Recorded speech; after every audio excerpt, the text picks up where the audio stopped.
मानव बहुत कुछ विचार के बाद भी चिंतित दिखाई देता है कि सबका स्वभाव मिलता क्यों नहीं। आदमी बहुत कुछ विचार करता है। विचार इसलिए करता है कि सुखी रहे, चिंता ना बढ़े, लेकिन फिर भी चिंता बढ़ती है। चिंता जितना विचार, जितना चिंतन ज़्यादा करते हैं, चिंता भी उतनी ज़्यादा ही होती है। क्यों चिंता ज़्यादा होती है कि आदमी अपने ही स्वभाव, जैसा मैं हूँ वैसे सब होना चाहिए, ऐसा मानता है। दूसरे को अपने अनुकूल करना चाहता है, जैसा मैं हूँ वैसा अगला लो, जबकि दोनों का स्वभाव अलग होगा। परमात्मा ने एक जैसा स्वभाव किसी का बनाया नहीं है। यही परमात्मा की महिमा है। हर एक को उसने परिपूर्ण अपने आप में अलग अलग तरीके से बनाया है। एक अंगूठे का निशान है, वो किसी के साथ मिलता नहीं है। चाहे पूरी दुनिया के अंगूठे का निशान लगवा लो, एक पत्ता दूसरे पत्ते से नहीं मिलता, एक चेहरा दूसरे चेहरे से नहीं मिलता। कितना भी मिलता हो फिर भी कुछ न कुछ फर्क होता है। इसी प्रकार विचार और स्वभाव एक जैसे नहीं होते, किसी के भी नहीं होते। और इसी से आदमी को चिंता होती है। घर में अगर 4 लोग हों तो 4 लोग ये चाहते हैं कि 4 एक जैसे हों, नहीं हो पाते। किसी के नहीं हो पाए, कोई नहीं हो पाया आज। बड़े बड़े विद्वान भी नहीं हो पाए। बड़े बड़े विद्वान तो बल्कि और पास में नहीं रह सकते। 2 मूर्ख तो फिर भी रह जाएं। 2 मूर्खों एक साथ में रख लो, रह जाएंगे। ज़्यादा पढ़े लिखे, ज़्यादा समझदार वो एक साथ नहीं रहते, अलग अलग ही रहेंगे। 2 ब्राह्मण एक संग नहीं बैठ सकते, बुराते ही रहेंगे, कुत्ते की तरह लड़ते ही रहेंगे। क्यों? विचार में अंतर होता है। ये भेद सिर्फ है बुद्धि भेद ही, अंदर का भेद नहीं है। अंदर से, आत्मा से, स्वभाव से, परमात्मा आत्म स्वभाव से तो सब एक ही है। वहाँ फर्क नहीं है। वहाँ तो सब एक ही रूप है। उस रूप में तो किसी का भेद नहीं है। इसलिए कितना भी भेद हो फिर भी अभेद है, फिर भी एक है। और कितने ही अनेक हो तब भी एक है। और उस एक के ऊपर सब खड़े हुए हैं। जैसे आकाश एक ही है और उसके अंदर कितनी हलचल हो रही है, तो लेकिन आकाश तत्व तो एक ही है। उस एक तत्व में सब खड़े हुए हैं। तो मनुष्य सब स्वभाव मिलता है। कोई बात, स्वभाव एक सा क्यों नहीं हो सकता? स्वभाव जो है एक सा क्यों नहीं हो सकता है? पर जब मैंने जाना कि सबका परम लक्ष्य मैं ही हूँ, जिसमें कभी किंचित भी हेर फेर नहीं है। सबका लक्ष्य एक परमात्म तत्व है, उसमें कोई हेर फेर नहीं है। कोई स्मरण करे, कोई पाठ करे, कोई पूजा करे, कोई ध्यान करे, कोई जप तप करे, कोई सेवा करे, कोई यज्ञ तप करे, लेकिन उनका लक्ष्य जो है वो एक ही है। लक्ष्य एक है उसका, परमात्म तत्व का। यानी परमात्म तत्व में शांति, आनंद। हर व्यक्ति शांति चाहता है, आनंद चाहता है, अमरत्व चाहता है, मरना नहीं चाहता। मरने से आदमी को बड़ी पीड़ा होती है। और जितने दुख हैं वो कहीं न कहीं हेर फेर से मरने के हैं। आदमी बीमारी से बचना चाहता है तो बीमारी से बचने का कारण भी यही है कि मैं मरूं नहीं। रोग से बचना चाहता है तो उसका कारण भी है मरूं नहीं। भय का कारण है वो भी मृत्यु ही है। आदमी अंधेरे में निकलना क्यों नहीं चाहता? अंधेरे में इसीलिए नहीं निकलना चाहता है कि कोई जानवर खा नहीं ले। आदमी खाने से थोड़ी डर रहा है ना, भी कोई जानवर खा लेगा। खाने क्यों? खाने के बाद में मर नहीं जाए। मेन मुख्य जो कारण है वो मरने का भय है। भय जहाँ भी होगा उसका कारण भी मरना ही है। तो आदमी मरने से डरता है। इसी वजह से वो इन चीज़ों से भयभीत होता है। और लक्ष्य क्या है? मैं अमर्त्य मरूं नहीं, हमेशा एक जैसा रहूं, हमेशा शांत रहूं, हमेशा आनंद में रहूं। मेरी शांति आनंद में कोई फर्क न पड़े, उसी के लिए ही वो सुख और सुविधा करता है। घर बनाए, मकान बनाए, वस्त्र पहने, भोजन पाए, अच्छे से अच्छा भोजन खाता है तो वही स्वास्थ्य के लिए है। वस्त्र पहनता है तो वही शरीर की सुरक्षा के लिए है। मकान बनाते हैं तो सर्दी, गर्मी, धूप, छाए, आंधी, तूफान सबसे बचने के लिए है। मतलब सब में सुरक्षा चाहता है वो, इसी की सब सुविधा है। सुविधा में शांति रहेगी, सुख रहेगा। सुविधा इसीलिए इकट्ठा करता है। धन और दौलत भी इकट्ठा करता है तो वो भी चाहता है भी धन से सुविधा मिल जाएगी, जी चाहेंगे वो खरीद लेंगे, भोजन चाहें तो भोजन खरीद लेंगे, वस्त्र चाहेंगे तो वस्त्र खरीद लेंगे, मकान चाहे तो वस्त्र, गाड़ी चाहिए तो गाड़ी। मतलब जो जो वस्तु चाहिए वो पैसे से खरीदी जा सकती है। इसलिए आदमी पैसे का दीवाना है, पैसे के पीछे पड़ा हुआ है। लेकिन सबकी चाह के पीछे लक्ष्य एक ही है, वो उसी तत्व का है, वो दूसरा नहीं है। स्वभाव से तात्पर्य अपना भाव या अपना आप ही है। स्वभाव, स्वभाव ऊपर से रूप तो अलग अलग है, लेकिन स्व कहते हैं अपने आप का जो भाव है, स्वरूप है, वो एक ही है, उसमें फर्क नहीं है।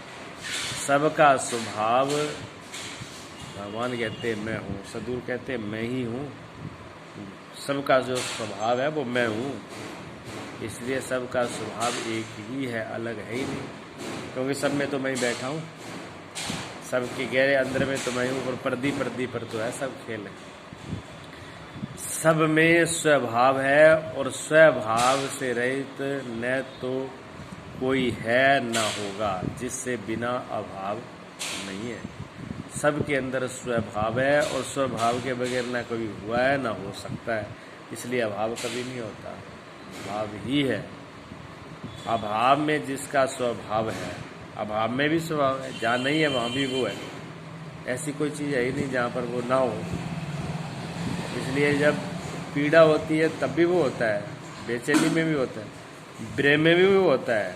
प्रेम में तो वो होता ही होता है, प्रेम में तो मिलन होता है, इसलिए प्रेम में तो आनंद आता है, प्रेम में हृदय तृप्त होता है, प्रेम में प्रसन्नता होती है। लेकिन जब वो हृदय से दूर ऐसा महसूस होता है तो विरह, पीड़ा होती है, पीड़ा होती है, खालीपन होता है, विरह होता है। तब वो विरह के अंदर भी वही है, यानी अभाव में भी वही है। भाव और अभाव दोनों अवस्था में वो अलग नहीं होता है, लेकिन ये दो उसकी खेलने का, उसके मिलने के दो ढंग हैं। एक ढंग में तो मिलता है तो आओ भाव और आनंद में भर जाता है। जब मिलन होता है तो वो प्रेम की घड़ी होती है, उसमें तो हृदय भर जाता है। और जब वो लीला खेलता है तो ओझल हो जाता है, ओझल नाम मात्र को होता है, वो रूप बदल जाता है। तो पीड़ा होती है, विरह होती है, रोना आता है, खालीपन होता है, बेचैनी होती है, घबराहट भी होती है, ऐसा होता है। ये भक्ति की गति है। भक्ति के हृदय में दोनों खेल चलते हैं, लेकिन दोनों खेलों में वो ही होता है, दूसरा कोई नहीं होता। विरह भी उसका रूप है, प्रेम भी उसका रूप है, दोनों उसी के ही रूप हैं। एक को पहचानता है, एक को नहीं पहचानता। जब भगत परिपक्व हो जाता है, पक जाता है, समझ जाता है, प्रेम की प्रकाष्ठा आ जाती है, तो अपने प्रेमी को हर रूप में समझने लगता है। शुरू प्रेमी भी प्रेमी के स्वभाव को नहीं समझ पाता, लेकिन साथ में रहते रहते प्रेमी भी प्रेमी के स्वभाव को समझ जाता है। ये भी उनके एक रहने का ढंग है, ये भी उसके मिलने का एक ढंग है, वो उसके ढंग को पहचानने लगता है। तो जब पीड़ा होती है, दुख होता है, अभाव होता है, तो अभाव में, दुख में, पीड़ा में भी वो पहचानता है, अपने प्रेमी के स्वरूप को पहचानता है। भी तुम कैसे भी रूप में आओ, जैसे नामदेव ने पकाई रोटी कुत्ते ने उठाई, पीछे घी का कटोरा लिए जा रहे, प्रभु रूखी मत खाओ, थोड़ा घी तो लेते जाओ, क्यों रूप अपना मुझसे छुपा रहे। अब उन्होंने रूप सुनाया, कुत्ते के रूप में भी उन्होंने उनको पहचाना, ऐसी उनकी दृष्टि आ गई, निर्मल दृष्टि हो गई। अब कुत्ते के रूप में कोई दूसरा पहचान ले किसी के बस की बात नहीं है। दूसरा कुत्ते को कुत्ता ही मानेगा, भगवान नहीं मान सकता। भगवान उसको दिखेगा नहीं। लोगों को भगवान में भगवान नहीं दिखते, कुत्ते में भगवान कहाँ से दिख जाएंगे। इंसान में भगवान नहीं दिखता, कुत्ते में कहाँ दिख जाएंगे। इंसान में भी इंसान नहीं दिखता है, भगवान की बात तो छोड़ो। इंसान में इंसानियत नहीं दिखती, जानवर में भगवान कहाँ से दिख जाएगा। उनको तो इंसान भी जानवर लग रहा है, और भगवान को भी लोगों को शैतान दिखे। रामायण में तुलसीदास जी लिखते, देखो जा की रही भावना जैसी, प्रभु मूरत देखी तीन देसी। अगर एक ही रूप में देखा होता भगवान को एक ही रूप में देखा होता तो ये चौपाई लिखते ही नहीं, फिर तो बात खत्म हो गई होती। लेकिन जितने लोग थे उन्होंने उतने ही रूपों में देखा भगवान को। एक रूप में कोई नहीं देख पाया। कोई राजकुमार के रूप में देख रहा है, कोई पति के रूप में देख रहा है, कोई मित्र के रूप में देख रहा है, कोई भगवान के रूप में देख रहे हैं, कोई उनको राक्षसों के रूप में। जो बड़े बड़े अभिमानी राजा बैठे हुए थे उनको ये लगता था ये एक बहुत बड़ा काल है, ये कोई काल का रूप, काल स्वयं ही रूप धारण करके विनाश करने के लिए बैठा हुआ है। उन दुष्ट राजाओं को उनको वैसे ही दिख रहे थे, उनकी भावनाओं पर डिपेंड करता था। तो तुलसीदास जी ने लिख दिया कि जैसी की भावना थी प्रभु ने वैसी मूर्त उसको दिखाया, दिख गई। उनको दिखाई नहीं, देख ली उन्होंने, खुद ही देख ली। उनकी जैसी दृष्टि है वैसी तो देखेंगे। हर आदमी जो देखते हैं तो हर आदमी को आदमी की दृष्टि से थोड़ी देखता है। हर व्यक्ति जो है स्त्री को स्त्री की दृष्टि से थोड़ी देख रहा है। किसी के लिए स्त्री माँ का रूप है, वो माँ की दृष्टि से देखता है। कोई अपनी बहन के रूप में देखता है, कोई मौसी या मामी लगती है उन्हीं के रूप में देखता है, कोई ताई के रूप में देखता है। सिर्फ पति अपनी पत्नी के रूप में देखता है। लेकिन जिसकी दृष्टि विकार में होगी उनको स्त्री ना माँ के रूप में दिखती है, ना उनको तो कामनी के रूप में दिखती है। कामी को स्त्री भी कामनी के रूप में दिखती है। इसे स्त्री को पुरुष भी काम का रूप दिखता है। उसकी जो दृष्टि है वही आगे वाले के ऊपर अगले का रूप बदल देती है। देखिए भगवान की सृष्टि में वो खुद एक उसके अलावा, एक उसकी सत्ता के अलावा, एक सच्चिदानंद के अलावा दूसरा कोई है ही नहीं। और सच्चिदानंद कब दिखेगा? जब सच्चिदानंद वाली दृष्टि आ जाएगी, जब हम इतने हमारी खुद ही हम ऐसे हो जाएंगे। जब हमें खुद ही ऐसे हो जाएंगे तो हमको बहुत पवित्र रूप दिखता है। तो भक्तों को भगवान हर जगह पर जब भगवान दिखने लगते हैं, मीरा को जहर में भी अमृत दिख गया, और सांप के लिबास में, सर्प के लिबास में भी ठाकुर जी के दर्शन हो गए।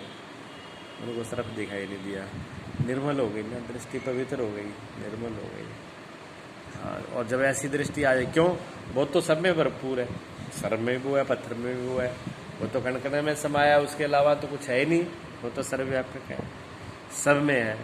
लेकिन देखने के भेद से गड़बड़ हो जाता है। जब देखने की दृष्टि आ गई तो कोई कुछ नहीं रहेगा, फिर सब चीज़ें चली जाएंगी। भगत के पास धीरे धीरे आती है चीज़ें। भगत धीरे धीरे विरह में जलता है, पीड़ा में जलता है। इसलिए कभी कभी बेचैनी हो जाती है ना, घबरा जाती हो। कभी कभी जो घबरा जाती हो, बेचैन हो जाती हो, ऐसे लगता है जैसे कुछ हो गया, जैसे कुछ है ही नहीं। मैं घर से या तो घर से बाहर ना निकलूँ, या घर छोड़ के बाहर निकल जाऊँ, ऐसे होगा घर में रहूँ क्यों, बाहर जाऊँ। और बाहर भी सोचूँ तो बाहर जाऊँ कहाँ, बाहर कोई है ही नहीं जिससे बात करूँ। ये जो दिशा जाती है ये विरह की दशा है। ये दशा होगी बीच बीच में। इसलिए जब ऐसी दशा आए तो घबराओ मत, भगवान का धन्यवाद दो। वो जैसा भी हृदय को शुद्ध करेगा उनकी मर्जी है। माँ जब वस्त्र धोती है तो गर्म ठंडे पानी से दाग नहीं छूटे तो गर्म पानी डाला जाता है, और गर्म से भी ना छूटे तो सर्फ डाला जाता है, और गर्म और सर्फ से नहीं डाले तो फिर थापा से पिटाई भी हो जाती है। कपड़ा पीटता भी है अच्छी तरह से, लेकिन कपड़े का पीटने का कोई इरादा नहीं है। कपड़े को पीटने का कोई इरादा नहीं है, कोई मतलब नहीं है। मतलब तो इरादा तो दाग पे है। दाग छूट जाए, सहजता से छूट जाए तो शायद गर्म पानी भी नहीं डाले और थापा भी नहीं मारे, लेकिन वो गर्म पानी भी और बिना उसके छूटता ही नहीं है, इसलिए वही कर्म करने पड़ते हैं। इसी प्रकार हमारा अंतःकरण जो है, जो हृदय जो है, ये वस्त्र जो है अंतःकरण की, ये जन्म जन्मांतरों से मेला हो चुका है। बहुत सी इससे में इच्छाएं हैं, वासनाएं हैं, कामनाएं हैं, बहुत से हमने अब मेरे तेरे के इसके अंदर भर लिए हैं और हम उनको देख भी नहीं पाते। वो इतने सूक्ष्म है, इतने सूक्ष्म है कि हम उनको देख ही नहीं पाते हैं कि हमारे अंदर क्या है, लेकिन प्रभु देखते हैं। जिसकी हमने शरण ली है वही माँ है, तुमेव माता च पिता तुमेव बंधु च सखा, वही सखा है, वो माँ भी है, पिता भी है, वो मित्र भी है, वो विद्या भी है। विद्या कौन सी विद्या? जो बंधन से छुड़ा दे। विद्यावान, हनुमान जी के लिए बोला विद्यावान गुणयति चातुर। हनुमान जी विद्यावान गुणयति चातुर है, विद्यावान है वो, इसलिए गुणों की खान है। विद्या से गुण आते हैं, विद्या से बंधन छूटता है। विद्या नाम प्रकाश का है, विद्या नाम उजाले का है। विद्या जो है बंधनों से मुक्त करता है, ठीक है। तो भगवान जो है वो विद्या, वो सखा भी है, विद्या भी है, ज्ञान भी है, माता भी है, सखा भी है। तो जो जैसी जरूरत पड़ती है वैसे रूप में वो काम करता है। तो हृदय में जब बेढ़ा आता है, दुख आती है, पीड़ा आती है, परेशानी आती है, साफ करने के लिए आता है। पता नहीं कब कब के कौन से पाप कर्म है, उनको धोने के लिए उपाय करता है। कष्ट तो होता है, कष्ट होगा क्या? कपड़े को गर्म पानी में कष्ट नहीं होगा? होगा। गर्म पानी में वो तो समझो उसमें जीव नहीं, जान नहीं, वो चिल्लाता नहीं है। अगर जैसे आदमी के पास सुविधा चिल्लाने की ऐसे हो तो गर्म पानी में डालते ही चिल्ला पूरे पड़ोसी इकट्ठा कर देता। उनके छोड़ो, छोटे बच्चे को नहलाओ, देखो छोटे बच्चे को नहलाओ तो वो नहाना नहीं चाहता, तो पूरे मोहल्ले को मालूम पड़ जाता है कि कुछ किया जा रहा है। माँ को तो पता है ना मैंने नहला के इसको साफ कर रही हूँ, लेकिन उसको क्या लगता है? उसको तो ये लगता है कि माँ थोड़ी है, दुष्ट है, मुझे ज़बरदस्ती पानी डाल रही है, ज़बरदस्ती साबुन लगा रही है, ज़बरदस्ती मेरे को परेशान कर रही है, ज़बरदस्ती मेरे कपड़े उतार दिए। माँ भी उसको दुष्ट लगती है उस वक्त। वो उसके अंदर इतना बोध, ज्ञान या समझ नहीं है, और बिना समझ के वो बुरा ही तो लगता है, बिना समझ के बुरा लगता है। अगर समझ आ जाए तो बुरा नहीं लगेगा। इसी प्रकार जब हमको समझ आ जाएगी, भक्त जब समझने लगता है तो फिर उसके साथ भगवान कुछ भी करे। यही गुरु और शिष्य के बीच में होता है। गुरु में भगवान में फर्क नहीं होता है, बात एक ही होती है। गुरु भी कभी कभी शिष्य को दुष्ट राक्षस लगने लगते हैं, ऐसा होता है। जब आदमी पीड़ा में होता है, दुख में होता है, तो गुरु भी उसको समझ में नहीं आते, और कई बार डांट लगा दें और उसी समझ में नहीं आ रहा, अभी डांट क्यों लगाई है। डांट भी लग जाती है और समझ में ना आए कि डांट क्यों लगी है, तो उसको ये लगता है गुरु जी तो ऐसे गुस्से में बोलते रहते हैं, वो तो कुछ ना कुछ कहते रहते हैं, तब भी बुरा लग जाता है। बच्चों को माँ बाप की बात बुरी लग जाती है, हालांकि कोई माँ बाप ये बच्चों को बुरा चाहते ही नहीं, ना बुरा चाहते ना कष्ट देना चाहते, लेकिन फिर भी बच्चों को 99% बच्चों को बुरी लगती है माँ बाप की बात। क्यों लगती है? क्योंकि समझ नहीं है। अगर समझ में आ जाए तो माँ बाप की बात किसी बच्चे को बुरी लग नहीं सकती, तो अगर समझ में आ जाए तो किसी भी गुरु की बात शिष्य को बुरी लग नहीं सकती। अगर समझ में आ जाए तो कोई भी घटना अच्छी बुरी परमात्मा की किसी को बुरी नहीं लगेगी, स्वीकार कर लेंगे वो, चाहे मृत्यु ही क्यों ना है। फिर अगर मृत्यु भी है तो अगर भगत है तो मृत्यु को भी स्वीकार कर लेगा अमृत समझ करके। वो भी उसके लिए नहीं कहेगा भगवान ने बुरा किया है, नहीं, भगवान बुरा कर सकता नहीं। भगवान ने आज तक किसी का बुरा ना किया है, ना कर सकता है। बुरा करने वाले हम ही हैं, जिम्मेवार हम ही हैं, हमारे द्वारा ही बुरा होता है। जो कुछ होता है उसके जिम्मेवार हम खुद हैं, इसलिए पूरी जिम्मेवारी हमें खुद लेनी होगी। और भगवान जो हमारे साथ हो रहा है वो भगवान की कृपा है, ये उनका प्रसाद है। सिर्फ सहन करने के लिए तैयार रहें, बस हम सिर्फ सहन करें। जब सहन करने की हमारे पास शक्ति आ जाएगी तो फिर हम धीरे धीरे देखने की आंख भी आ जाएगी।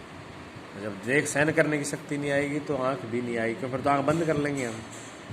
आंख बंद करने से कोई समस्या का हल नहीं होता, आंख खुलने से ही होता है। तो विवेक धीरे धीरे, पहले भक्ति से, विरह से थोड़ा पीड़ा भी होगी, परेशानी भी आएगी, कभी कभी खुशी भी आएगी, आनंद भी आएगा। ऐसे नहीं कि आनंद खुशी नहीं आती, वो भी आएगी। हृदय को भरता है, वो सब प्रकार से भरता है, लेकिन हृदय को साफ भी करेगा। जब हृदय को साफ होता है तो बिल्कुल घबराना नहीं, तब बल्कि और खुश हो जाना चाहिए। जब कष्ट हमारे कटते हो, पाप हमारे कटते हो, धूल हमारी साफ होती हो, तो और प्रसन्नता होनी चाहिए कि अब भगवान की विशेष कृपा है। माँ बच्चे पर विशेष कृपा करती है, तभी ही सब खिलौनों को फेंक करके अपनी गोद में लेती है। अपना दूध जब माँ पिलाना नहीं चाहती तो बच्चों को खिलौने हाथ में पकड़ा देगी, पलने में सुला देगी, किसी न किसी में उसको उलझा देगी भी है, मुझे भूल जाए, तब उसको खिलौना देती है। और जब अपनी गोद में लेना चाहती है, जब दूध पिलाना चाहती है, तब वो खिलौने अपने हाथ से फेंक देती है। तब उसको बच्चे को खिलौने अच्छे लगते हैं, तो वो ये सोचता है कि हमारे से छीने जा रहे हैं, लेकिन माँ उसको खिलाती पिलाती है। माँ का विशेष प्यार होता है वो। इसी प्रकार सदगुरु का और भगवान का वो प्यार होता है। जब विशेष रूप से कृपा होती है तो वो लगता है ऐसे भी कष्ट हो रहा है, पीड़ा हो रही है, या कुछ हो रहा है, होगा कुछ भी नहीं, ठीक है ना, बिना। हाँ, इसलिए इनको समझ जब आ जाए हृदय में, तो फिर कैसी भी स्थिति आ जाए फिर आप घबराओगे नहीं। तो उसका अभाव कभी भी नहीं होता, वो हर एक में भाव रहता है, मतलब वो हर वक्त रहता है। अंधेरे में भी प्रकाश रहता है, अंधेरा भी उसी का, किसी दूसरे का नहीं है। अभाव में जिसका स्वभाव है, ऐसा स्वभाव कब न था। जो अभाव में भी भाव है, ऐसा कभी हुआ ही नहीं है। जिसका सर्वदा स्वभाव हो, जो सर्वदा स्वभाव हो, जो जागृत स्वप्न सुसुप्ति, जागते में भी रहता है, सपने में भी रहता है, गहरी नींद में भी रहता है। ज्ञान अज्ञान, ज्ञान है तब भी वो है, ज्ञान नहीं है तब भी वो है। बंध और मोक्ष, चाहे बंधन हो चाहे मोक्ष हो, जीव हो ईश, सब के अंदर है। बंधन में, मोक्ष में, जीव आदि के भाव में, जिस भाव में ये सब हो, जब सब एक स्वभाव में ही है तो सबका स्वभाव एक ही है। जब सब में एक ही है और सब में सब स्वभाव में है तो फिर स्वभाव एक, फिर दो है कहाँ, फिर दो